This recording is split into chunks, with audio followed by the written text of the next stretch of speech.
All right, ladies and gentlemen, 97.7 Outlaw Radio FM listeners, we are here, we're live, we're full effect with the one, the only, the West Coast legend. We got DJ Cool Dre on the line. How you doing this evening? Oh, I'm doing great, my man. And it's great to be here and great to be a part of this great outlet that you're giving to the world, man. And I think DJ Immortal is just setting that trend and making it happen for the world, man. I'm very happy to be here with you guys. Hey, I appreciate that, man, especially from a legendary individual like yourself, man. That truthfully means a lot to me, so thank you so much for those kind words. Oh, no problem, my man. Anybody doing anything great to keep the culture going in a positive direction is something that we all wanted to achieve once we realized that it was actually taking hold. You know, from the beginning, nobody was paying us no mind. You know, even people that was into R&B and all this other good stuff, they was not trying to mess with hip hop. So, you know, just to see it from how we got it going from the 70s, late 70s out here in Los Angeles to, you know, follow New York, what they did out there to what we did out here to where it's at now, it's amazing. It's amazing. And I gotta ask you, Dre, like, what made you decide to get into the music industry from the start? Well, it was so funny how it happened. Is my mom and them decided to move back our family back to Houston. That's where our roots are from, is Houston. But I was born here in Los Angeles, California. So at 12 years old, you know, we went out there, me and my little brother, uh, and it was different. I didn't, you know, Houston was a little bit different, a little bit too humid. The weather was kind of wild, but because I'm the oldest out of my family, uh, I, I ended up doing a lot of babysitting. And then while I'm babysitting, my family decided to throw a house party. Back in those days, you could still do house parties with no problem. So while I'm doing this house party, one of my bigger cousins asked me to change the records when it was still just one turntable. It wasn't two. So I'm selecting records, not knowing what I'm doing, but I'm selecting records that I felt will keep them dancing. And once I saw that reaction, and I'm only 12 years old, I'm like, oh my God, people love what I'm doing. They kept complimenting me. A couple of people gave me $1 here, $1 there, said I was doing a good job. And and then that's what really sunk in my head to say, wow, this DJing thing might be something. I just really need to figure out how it works, how to do it. You know, and once we got back to California a year later, that's when I started hanging out with a couple of my good long friend DJs and watching what they was doing. You know, like when I say OGs, I mean OGs like Egyptian Lover, Chris the Glove. You know, I would go to Radiotron and see Chris up there doing his thing, and I'm like, whoa, you know, that's what's how it's done. So therefore, when I see my good friends like those guys doing their thing, it inspired me to get two turntables and a mixer. And of course, when you're broke, don't have money, you work, get a McDonald's job, and you save that money, and you go out there and you invest. And what I was able to invest in was those old, realistic Radio Shack turntables and the mixer. You know, because if you're determined to do something, no matter what it is, you learn it, you investigate it, you figure it out, and you work hard to get the tools to get those goals met. And that's what I did. And I started creating my own company, my own DJing empire, starting at 14 years of age. And then I ended up being one of the biggest promoters from 16 to 19 years of age in Los Angeles, right behind Uncle Jam's Army. Uncle Jam's Army ran it from the South, Compton, all that, and I ran it in West Los Angeles, where I ended up doing the dance group competitions like the Soul Brothers, the Teasers, and the Groovers, and all kinds of dance groups. Where they eventually, I ended up getting them on Soul Train, and their careers ended up taking off. Everything just happened. It just happened so fast, and it was just a blessing. And Soul Train was one of the biggest outlets back in the day, man. If you got on Soul Train, you were the shit. You know what I mean? Soul Train was the bomb. Exactly. And I had a hookup because I was the biggest promoter at the time, and our audience they felt we was like we had to dress a certain way, tapers, you know, and dappers, you know, everybody was dress up. So it was so that attracted my good friend Eric Kassim. He was the guy that was responsible for putting the people on Soul Train. So he came to me and said, Dre, man, I love what you're doing. We need dancers. So I held a dance competition. And the Soul Brothers won the first one. And I got them on Soul Train. And their careers blew up after that. And then the rest goes as what they call as, hey, that's history. Because I ended up putting more groups and artists on. As a matter of fact, one of my DJs, DJ LAJ, he produced the Good Girls. They was dancers first. And then the Good Girls ended up having a career because, once again, it was a friend of ours who we knew named Jonathan Clark, looking for something. Me and my business partner named Jason at the time kind of helped make everything come together like an ingredients. You know, my DJ was a talented producer, and those girls could sing. And look at that career. So we didn't just make so many people superstars just from that one outlet. And also, you have your own record label actually called D.R.E. Dre Records. Can you actually tell us about the formation of that label and what made you decide to actually start your own record label? Well, I decided to do that because I actually learned the corporate side. Once I did my transition from being a DJ and a promoter, I was getting a lot of calls from the record labels. I mean, lots of them. They wanted me to be a promoter for their labels and promote their projects, and which that led me to work for the man everybody knows as Luther Campbell from the Two Live Crew days in H-Town. So I aced the interview back in '95. He brought me there just to handle their street department, and that's when I started learning the industry side, the corporate side of how labels work. Of course, prior to that, I was just doing independent promotions, but now I'm internal now, so I learned how that worked. That lasted for a minute, and then I went to Slip and Slide before they kind of got things going, but I couldn't wait until that money came in, so I got another offer to go to Scotty Brothers Warner Electric label in Santa Monica, and then they made me their director of rap music. So I learned that side of the fence, and my issue was that I didn't have control over artists or projects that I felt could really do something until a few years later, once I proved myself, and then they ended up promoting me to executive VP of the rap division and not just the marketing guy. So I started learning each side and learning how the corporate world worked. And I'm like, wait a minute, this is our culture, and all these guys are getting rich off all this stuff, and all we doing is getting a check. So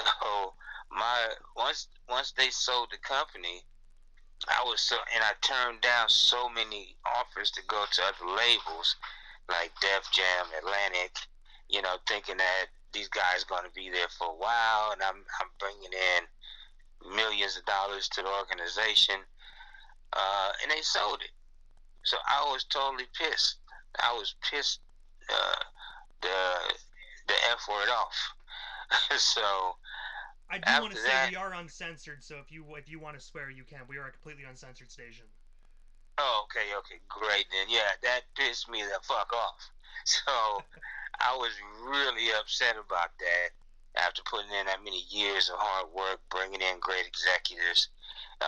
You know, because when I got there, they was in the red. And by the time I finished doing my magic to help play my part, I'm not the one that said, I'm not saying here I just did it myself. It was a team effort, but they listened to a lot of my ideas. I was the first promoter out of all the record label execs to do the poster snipes, because before that everybody was just doing stickers. I don't know if you remember that. It was Oh just a yeah. sticker thing.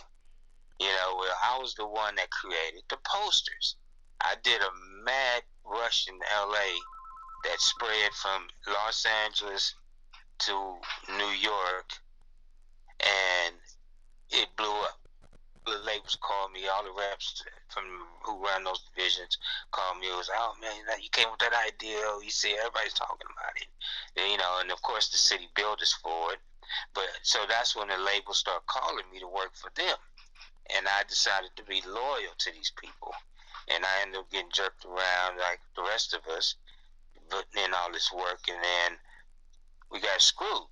So because I learned the distribution avenues, I learned connections, my name was strong in the game. I just decided to do D.R.E Records back in 1998. And We sometimes started starting in your 98. own, sometimes starting your own thing, man, is the best thing to do because then you don't have to follow rules. You get to make your own rules. Absolutely. Absolutely. Absolutely.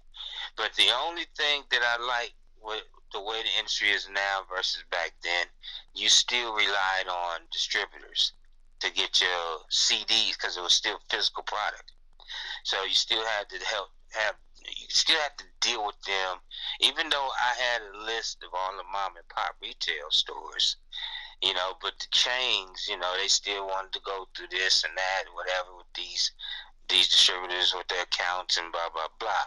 So therefore, when you try to trust these independent distributors to distribute your product, like this one company did us, they end up paper whipping us, and we made over 300,000, and they wrote up all these fictitious bills totaling 300,000.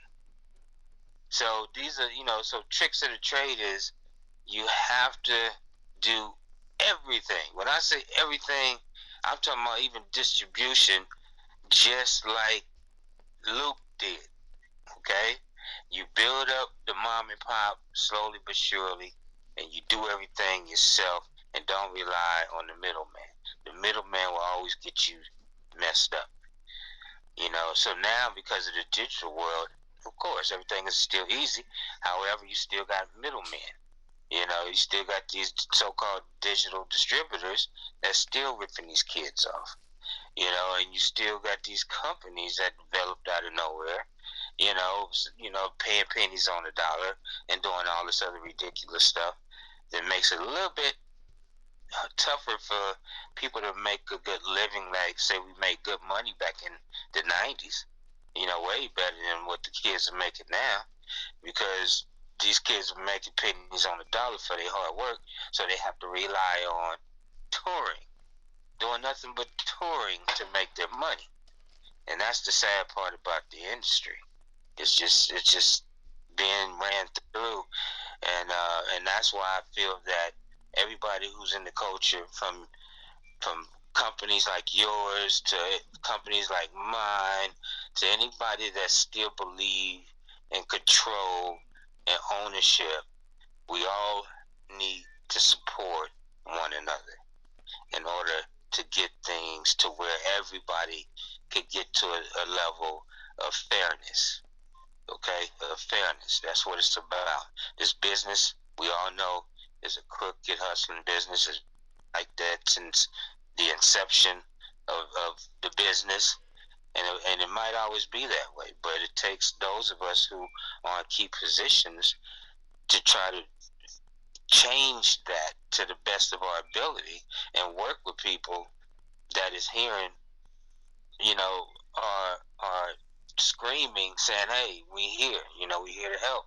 But a lot of people get screwed, and they get nervous. They don't know. So they take chances, or they heard about this or that. Because they do got good outlets out there to expose themselves, but they're not making money.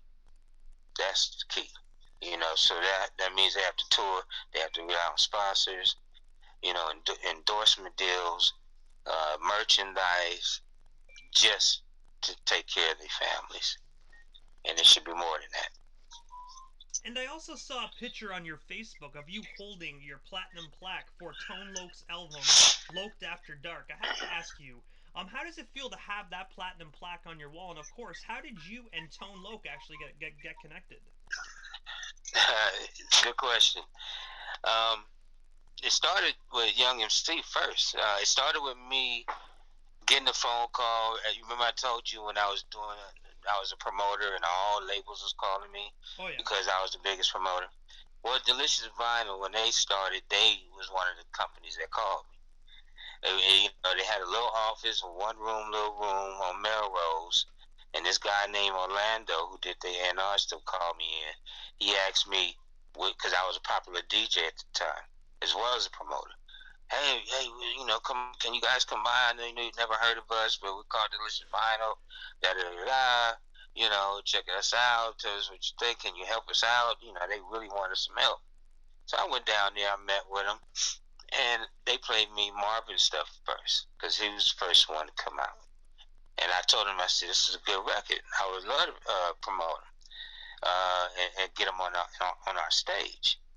And then they played me Tone Loc stuff. And I was screaming out the window. I said, oh, man, that's a hit. Wild Thing is going to do it. And they looked at me like I was crazy. Really? They looked, the Tone didn't like it. Tone didn't like it at all. He wasn't having none of it. But I told him, I said, man, if all that's a hit. Give me that record. I take it. Yeah, I play it. I play it. We do this, we do that. And I did it. And once they realized I was right, I was one of the first ones that got the original plaques. When I saw the brothers one time at one of the events, he was like, "Oh, cool! You still got?" He said, "You got the OG plaque," because he forgot it so long. I said he had one of the first plaques I ever got from Young MC and Tone Loc. I received both of those. And to this day, me and Marvin are still great friends. Because he is so appreciative of me playing that key role in his career for both him and Tone. So yeah, them were the first guys I helped. They called me, and I was there to help them. I love the record. I told them it was a good record, so they decided to put it out, and it blew up. It blew up bigger than any of us ever thought it would. I can tell you that. I can most definitely But agree. Wild Thing is probably still getting sold today, man. That thing's probably diamond now, or pretty well close to it. Absolutely, absolutely. I mean, it's still. I mean, Tone is still eating off that tour money to this day. Him and my buddy M.W.A, the DJ. So I mean, them guys been touring nonstop for years and years and years and years to this day out that record. So Hey, well, yes, you're great at what you do when you can make one track and then you can eat off it like 20, 25 years later, man. That's when you know you have nothing but pure talent. absolutely. And the guys from Farside, they came from Jam City too. They came from my dance stuff.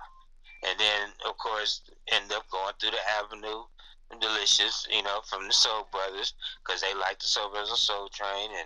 And then the dance groups got over there to Delicious, and then, and the end result was my boys, Farside. They was dance groups. They was dancers first before they put their group together. So they was part of my clique. If I would have known business wise what I know now as a youngster, I'd probably be a billionaire from all the people I done made a millionaire and not even realizing what I was doing. I was doing it out of love for our music, for the culture. We didn't understand the business side. It wasn't about music when we was doing it. It was about strictly for the love of our culture that we called hip hop. And it was just something for us. Because we wasn't R&B. They wasn't feeling what we was doing and what we was creating. They couldn't stand it, but that was something for us, and we loved it. But we didn't have no imagination that it would end up being what it is today. And also, aside from your Tone Loc platinum plaque. Another one that I saw on your Facebook, actually, and I'm a really huge N.W.A fan.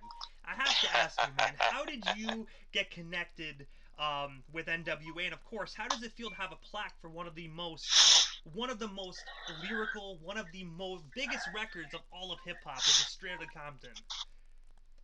Well, it goes back to me being friends, being in the DJ circuit. I was a popular DJ. Dre was a popular DJ. Compton. I had him come to a couple of my events. We became friends.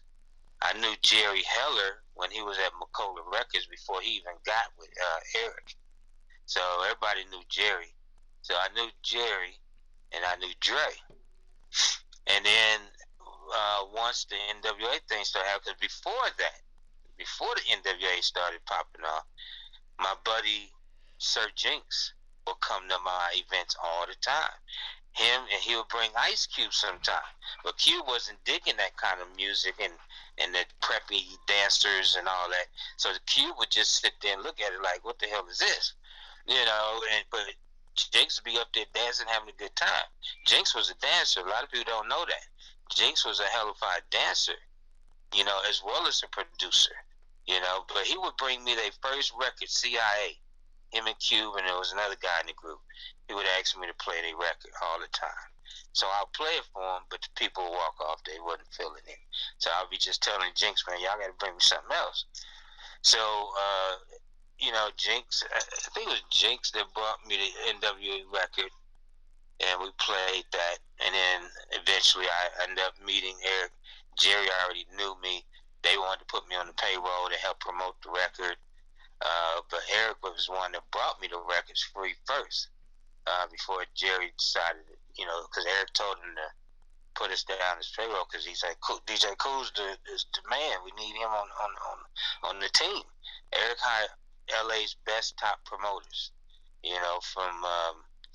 From you got all the OGs promoters that was with Uncle Jam's Army, and the promoters that was with me, and promoters that even came from Northern California. So he put everybody on. But me and Eric ended up being so cool of friends that he would just come out to my house just so I can introduce him to some women. He loved women. So, you know what I mean? Eric loved the women. He just come out. The women. Oh, man, Eric loved them ladies, boy. And we used to have a good time with just hanging out. He would drive, in his Zeke. I think him and Prince would have actually gotten along great together. Him and Prince? Oh, absolutely. Eric, people who don't know Eric, don't realize how cool he was. He was just a genuine comedian, clowning, having fun, laughing, except for when he's serious on business. When he's serious on business, he had a business. But just him as a person, funny guy, like to enjoy life, being himself, cool guy. So I had that relationship with all the guys before all this even took off. So when it happened, and I was a part of it from day one, quite naturally, I got all the plaques from that, from being a part of that. I had so many plaques from so many projects that I ended up giving a lot of them away to friends and family, not knowing that people could sell them, and I was so upset. People sold the plaques that I gave them for a gift just to put on their walls, and they selling them for money.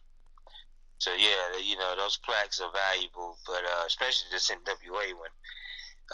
So I learned my lesson about doing that.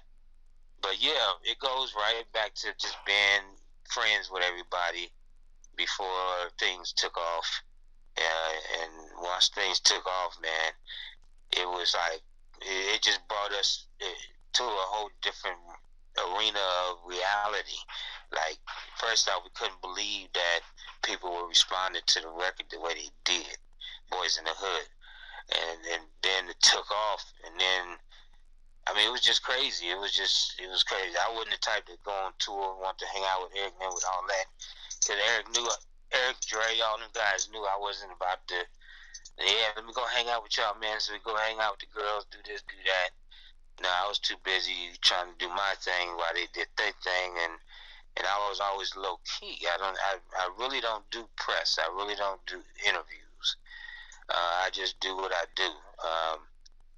But like I said, for you, what you're doing, the movement you're doing, I didn't have a problem with saying yes to being a part of your situation because I do not do interviews.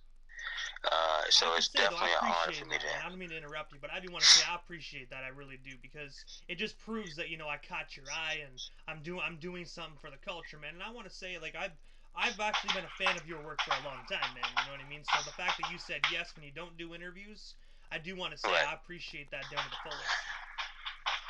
Hey, it's no problem, man. Your energy and just watching what you've been doing, because I watch a lot of people. I watch people come and go, and they hit me up sometime, and I'm like, okay, let me see what they're about. Let me just watch them from a distance, and just watching your movement and watching your dedication, that spoke volumes to me, and that's when I realized. And then listening to your programming, it was everything just was right, and I said, okay, he's somebody I definitely wouldn't mind talking to, and you out there based in Canada, so I don't have to deal with a lot of normal things I used to have to deal with when I used to do interviews back in the day. People interview you for the wrong reasons. They ask you the wrong, ask you crazy questions about, you and your friends, and just things you just don't ask people. If you want to talk business and about the music and all that, that's great. But when you get into personal things and all that, that's when I start uh, putting my foot down and say, okay, no more interviews. But your energy, your vibe, and things that you guys been doing, I just didn't feel, nor did I see any of that kind of stuff happening. And And that's the that's one why we're thing here I today. frown upon, because a lot of I don't want to take credit from any other platform, but before I got into radio, when I got into radio, I wanted to do interviews like a couple years ago, and I was like, you know what, Right. how can I set myself different than everybody else? I notice a lot of That's the interviewers they key. focus on controversy. I don't like that. There you go. You know what I mean? There you go. Because a lot of people do that, but it also puts a bad taste in the artist's mouth of wanting to do interviews. I look at it as I don't care what personal stuff happened. I don't care if you shot someone. If you're a talented individual and you have talent, I want to talk about your music, man. I want to talk about the plaques. I don't want to talk about shackles. I want to talk about the plaques. There you go. And that's what I'm talking about, because I invited quite a few of my celebrity friends to listen to this interview.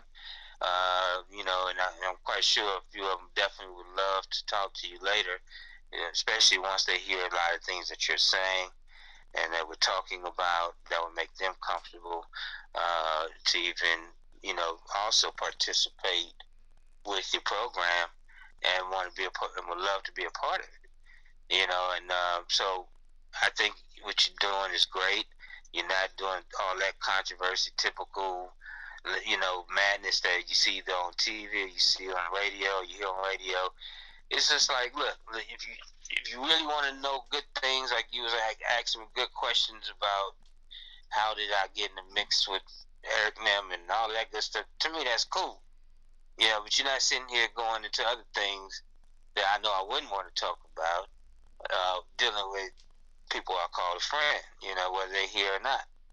And that to me means the world to me. So any questions involving the industry, involving anything, any of my accomplishments, I'm here to talk about it.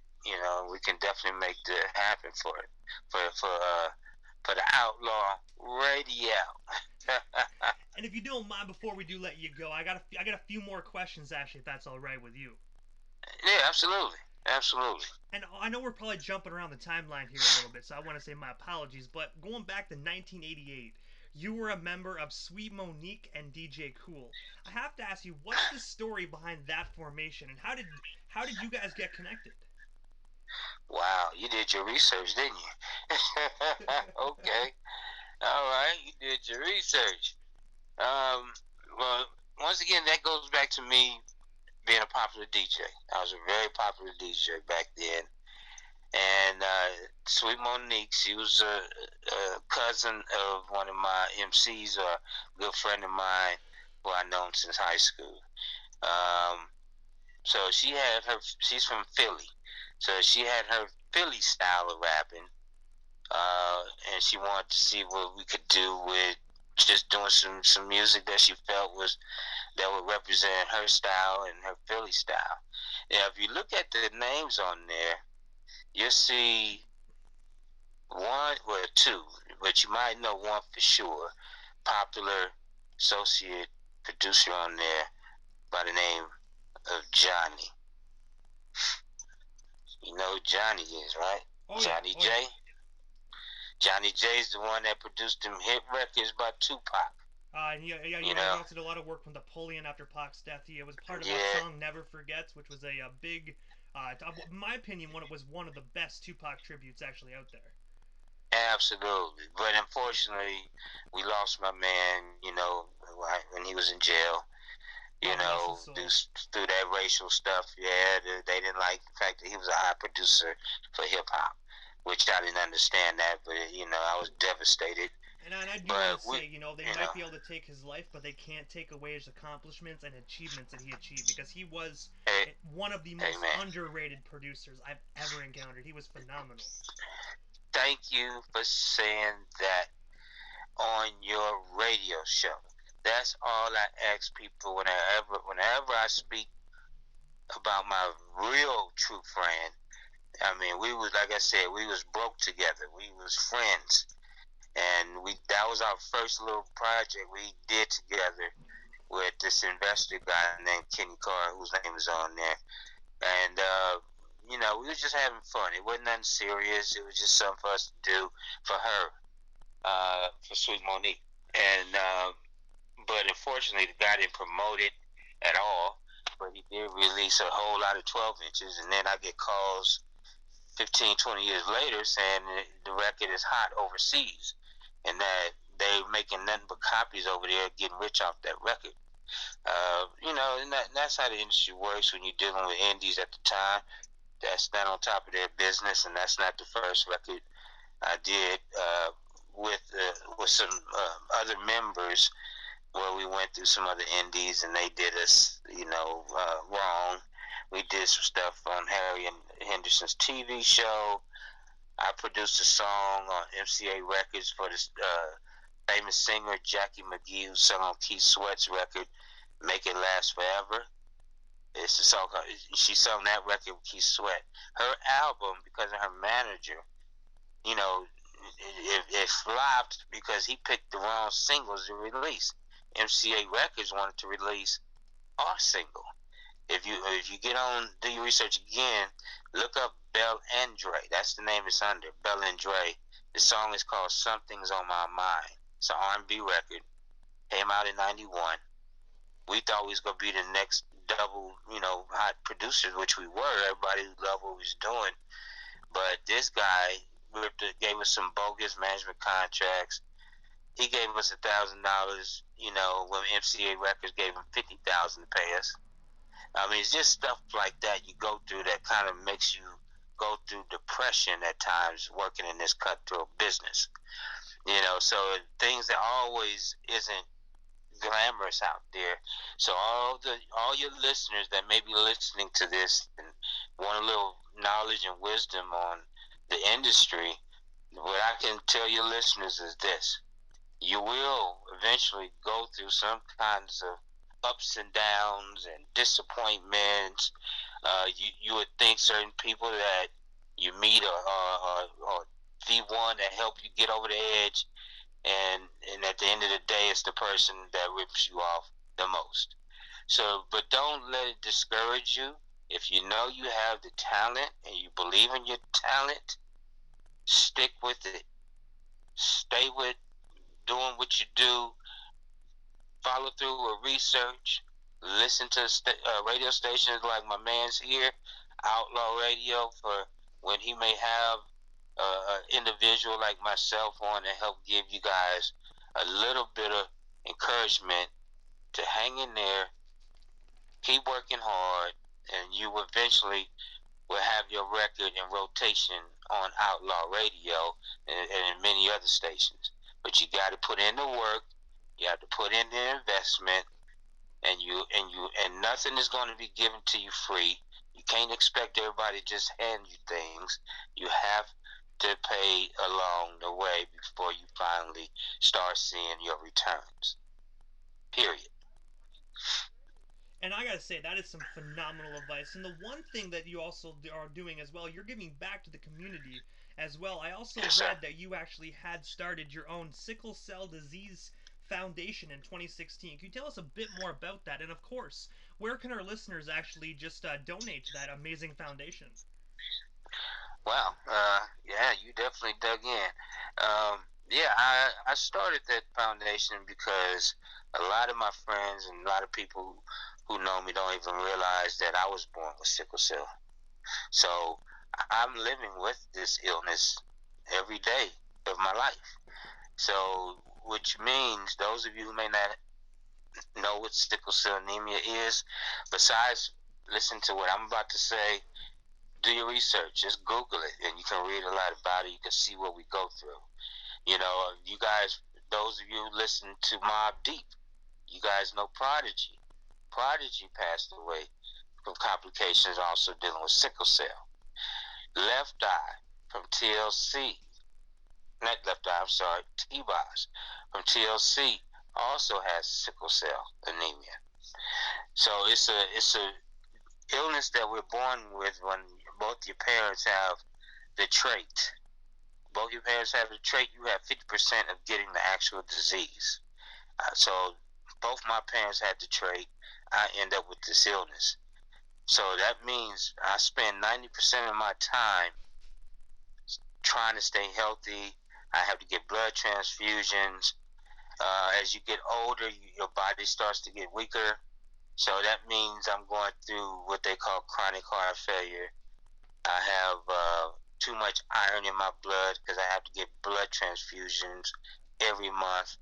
I'm in constant pain, even though everybody around me wouldn't know it because I learned how not to let that side of me show when I'm doing business.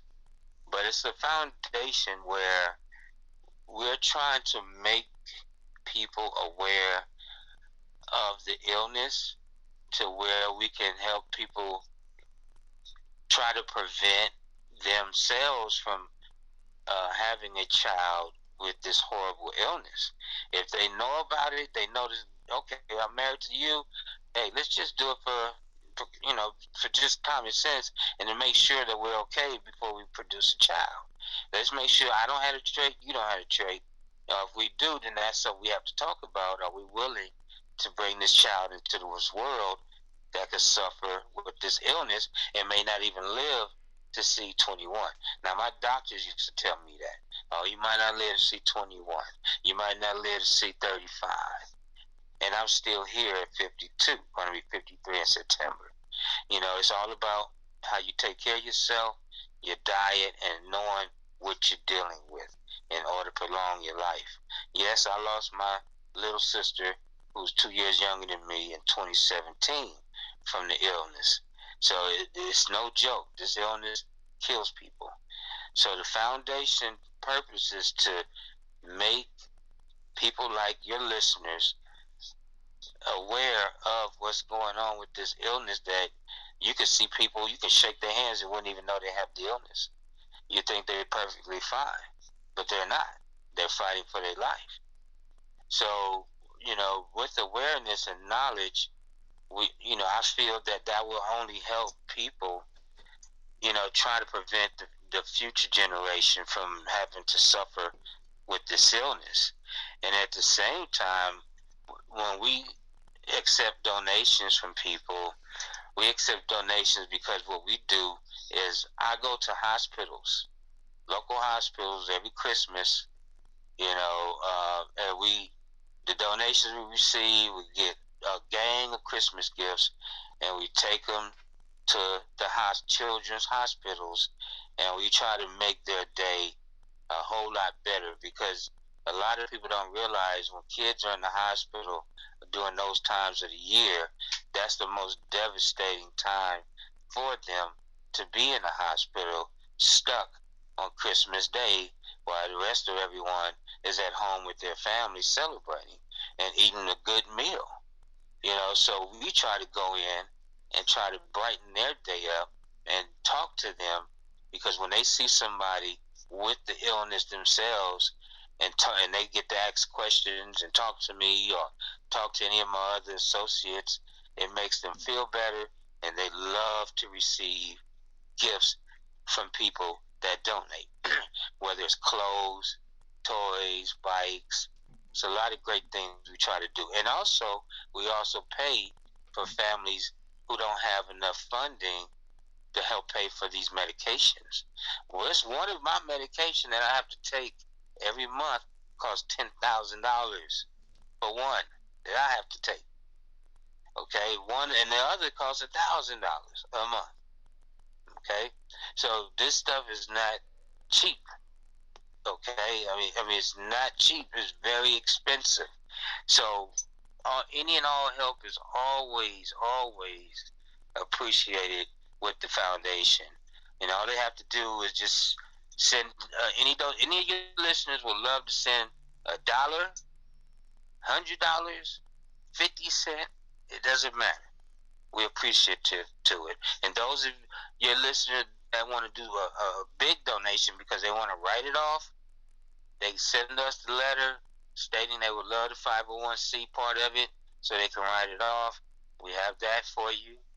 And those smaller donors that just want to donate, all you have to do is send it to Mick Jimson Sickle Cell Foundation. And mailing address is P.O. Box 8921, Los Angeles, California, 9008. Once again, it's Mick Jimson, McJimson, Sickle Cell Foundation, P.O. Box 8921, Los Angeles, California, 9008. And I really appreciate you bringing that up at this time, and letting your listeners know about it. That means a lot to me, and I really appreciate that. And I just want to touch base on that, man. I want to say I am so sorry that you have to go through that, man. I am really glad that you're still here with us. I'm not gonna lie, it hurts me a little bit, man. But Yeah, I'm glad you're still here, man. I'm sorry that you have to go through that, but keep fighting the fight. And absolutely. but actually, to kind of brighten the mood up here, man. Not too long ago, September Uh-huh. 9th of 2017, you actually performed at the Jam City reunion event. I have to ask you, what was that experience like, being back with all your old comrades and just reuniting and actually just performing? You know what? They loved it. I mean, they've been pressuring me to do that for 20 years. And as a matter of fact, the demand is for another one. Except they want it bigger because everybody couldn't everybody couldn't get in. It was just too many people. I didn't anticipate to show up.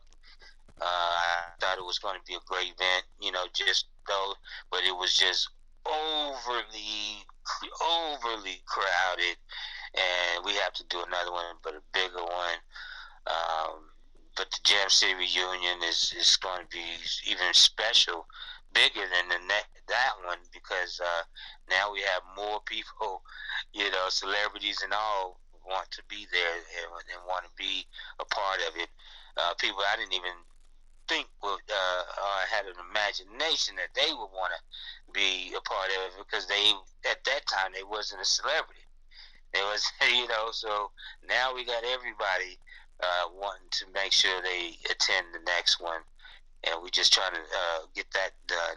But yes, I wish you could have been there. It was great, and I know you will be there at the next one. You can broadcast live if you like, and just come and have a good time, and let your listeners. You can interview everybody, all the people that would definitely tell you what role I played in their careers. It's a lot of them, trust me. I'm gonna It's be a honest. lot of I'm a hoot at hip hop concerts, though, man. Like I go from like this DJ immortal to DJ to like, yo, let's party. them. You'll see a Hey, whole that's other what it's side of about. immortal, man. If I actually hit a concert, if I hit front of the stage, oof, you're gonna be like, good God, who's this crazy? Who's this crazy white boy up front? That's what we want. That's what we want. We want, hey, you represent Canada to the fullest, and that's what you go do. You gonna come out here and you go rock the house, DJ Immortal in the house, Canada. Trust me. You know, I know you're not gonna get nervous. As long as you don't get nervous, get up there, do your thing. It's all love in the house. Trust me. You know, it's gonna be off the chain. So you just let them know who's representing Canada. Oh man, you already know. But I gotta ask you, Cool Dre, what is next for you, man? Is there any new projects? Anything else you're currently doing that you want to let our live listeners know and promote? We still have you here on the air. Well, yeah, I mean, we're always busy. You can let your listeners know we're working on this big project with Mattel, toy company. That's going to be huge. It's a multi-million-dollar situation. A lot of people are involved with, a lot of celebs, of course, athletes, all that good stuff. And we might definitely want to talk to DJ Immortal, Outlaw Radio, to be a part of it when this thing take off. But because of the coronavirus, everything got pushed back. So we just gonna have to wait till this thing cool off. But we have that.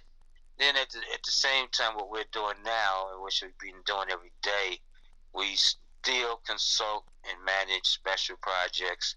Like if any of your listeners just would like some basic consulting on their situations, you know, with getting their stuff on the radio in the States, if they want to go do some tours, if they want to just see, you know, what can happen out here, we do that, you know. But once again, you know, it depends on the individual first and foremost, where their head is, where their business sense is, and then we get into telling them, okay, well, this, if you want to do this, want to do that, this is what these folks charge, this is what we charge, this is how it works.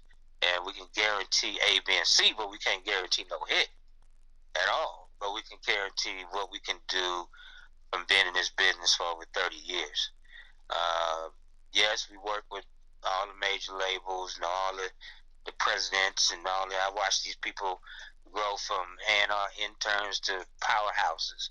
So yes, a lot of folks in these great positions. But I would tell anybody, stay independent if you can. Stay independent. You know, let them come to you. Stay independent. You know, and just do what you can while you can.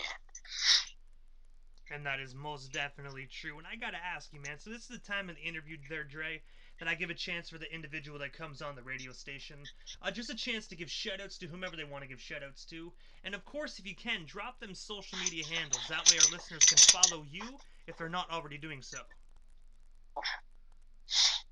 Um, shout outs, you say, huh?